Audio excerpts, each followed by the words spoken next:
Economic development and national stability depend on parallel initiatives aimed at environmental sustainability and social equity. We must aim for this as one living planet. One of those parallel initiatives is our effort to conserve the marine and coastal resources of the Coral Triangle. Aside from political will, however, to achieve this goal, it will also take the collective efforts of our 6 nations, our development partners, including the support that is already being provided by friends such as the United States, the NGOs, the domestic and international business, and private citizens around the world. This is not an either-or proposition.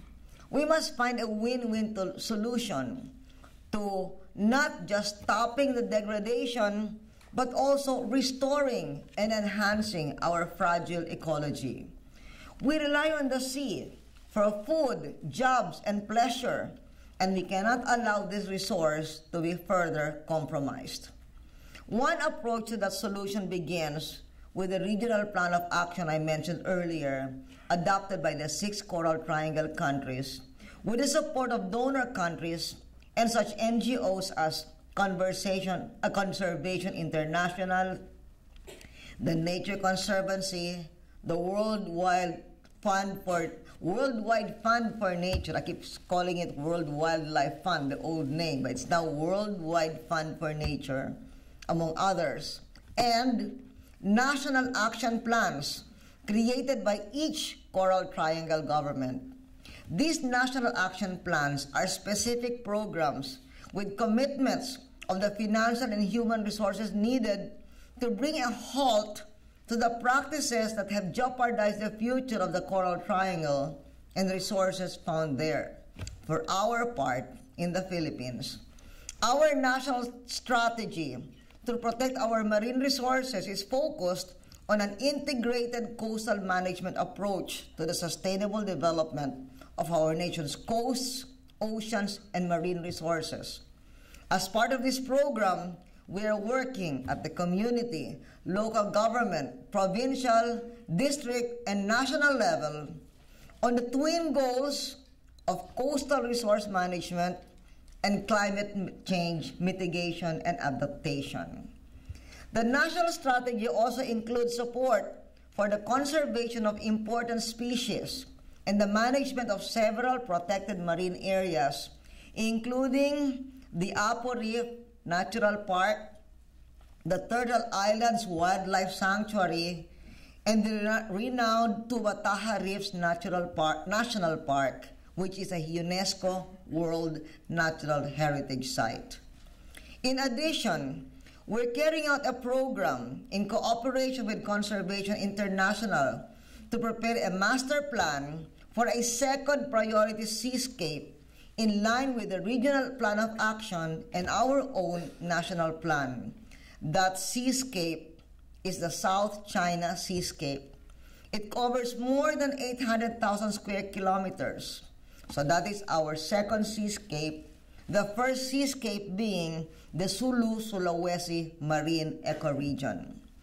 The seascape plans focus on the management of protected areas and networks and an ecosystem approach to sustainable fisheries management. We're also working on a bilateral basis with our fellow Coral Triangle government partners, especially on the sustainable development of the fishing industry, and tuna in particular, with the help of our private sector, who have major investments in our region. Together, we want to protect the juvenile and spawning grounds of tuna in our own part of the Coral Triangle.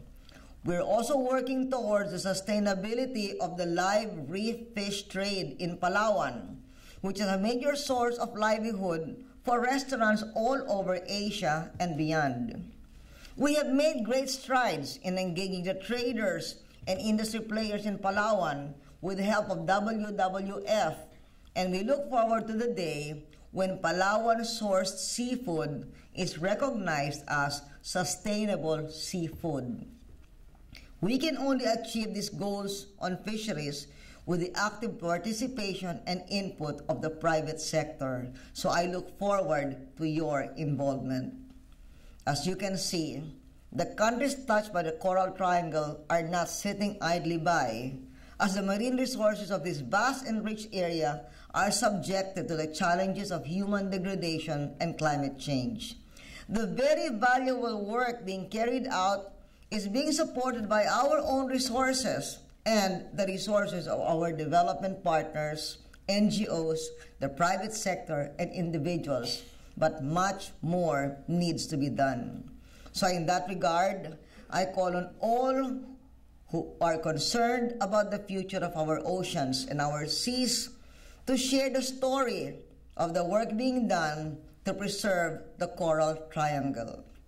Of course, I would be honored if we could find a way to work with the power of the National Geographic Society to bring our story to the world. So let me quote, in closing, the late French undersea explorer and oceanographer Jacques Cousteau.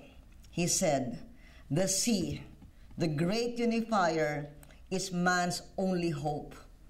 Now, as never before, the old phrase has a literal meaning: we are all in the same boat." Again, a special thanks to National Geographic and to each and every one of you for your concern about our good earth. Thank you.